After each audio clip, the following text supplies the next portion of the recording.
বাংলা থেকে লক্ষ আপনার ভাগ আবারও জীবন দিবে। সবক শিখাতে চাই।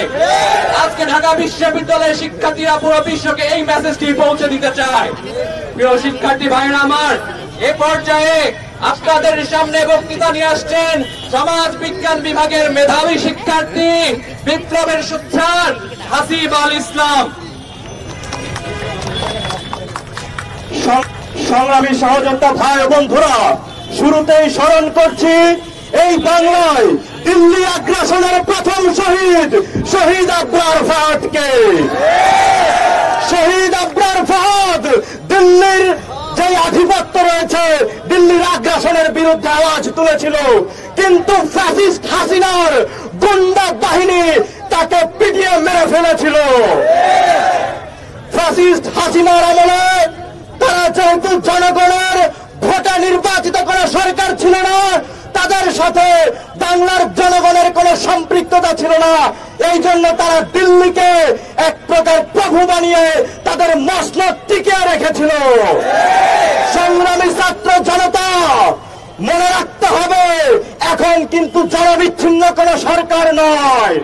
এখন যেই সরকার ক্ষমতায় রয়েছে সেটি ছাত্র জনতার জীবনের বিনিময়ে, রক্তের বিনিময়ে অর্জিত ছাত্র জনতার সরকার। এই সরকারের সাথে বাংলাদেশের সমস্ত জনগণ রয়েছে। নদী প্রাকৃতিক সম্পদ, নদী তার প্রকৃতির নিয়মে বয়ে চলবে।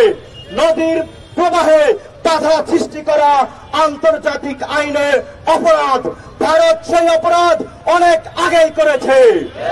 ভারত খরা মৌসুমে আমাদেরকে পানি না দিয়ে আমাদেরকে খরায় রাখে, যখন বর্ষার মৌসুমে আমার মা বোনদেরকে, আমার কৃষক শ্রমিক ভাইদেরকে তারা ডুবিয়ে মারে।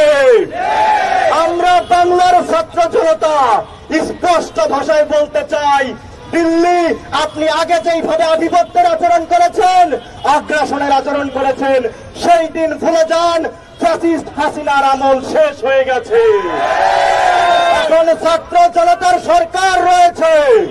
সুতরাং যতক্ষণ পর্যন্ত না এই গণহত্যার সাথে সম্পৃক্ত শেখ হাসিনাকে ফেরত, খুনি হাসিনাকে দেশে ফেরত দেবেন, তার আগ পর্যন্ত ভারতের সাথে যত সকল অসম চুক্তি এই শেখ হাসিনা করেছে, বাংলাদেশের রাষ্ট্রীয় মর্যাদা ক্ষুণ্ণ করে যত অসম চুক্তি করেছে, সেই অসম চুক্তিগুলোকে বাতিল করতে হবে। ভারতের বিরুদ্ধে, দিল্লির এই আগ্রাসনের বিরুদ্ধে আন্তর্জাতিকভাবে তাদেরকে আইনের আওতায় নিয়ে আসতে হবে।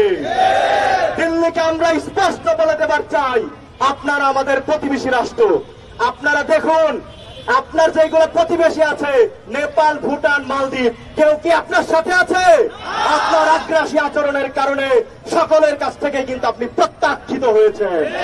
সুতরাং এতদিন শেখ হাসিনাকে সুবিধা দিয়ে আপনি প্রভুত্ব কায়েম করে রেখেছেন, এখন যদি আবার আগ্রাসী আচরণ করেন, বাংলাদেশের জনগণ, বাংলাদেশের ছাত্র শ্রমিক জনতা আপনাদেরকে প্রত্যাখ্যান করতে বাধ্য হবে। আমরা চাই না আপনাদের সাথে বন্ধুত্বপূর্ণ কিংবা সৌহার্দ্যপূর্ণ সম্পর্ক নষ্ট করতে, তবে আপনাদেরও সচেতন হতে হবে।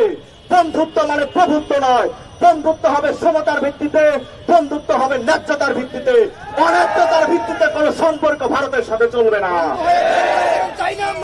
অবিলম্বে যতগুলো নদীতে আন্তর্জাতিকে বাঁধ দেওয়া হয়েছে, এই বাঁধগুলোকে ভেঙে তুড়িয়ে ফেলতে হবে, নদীতে চলবে না।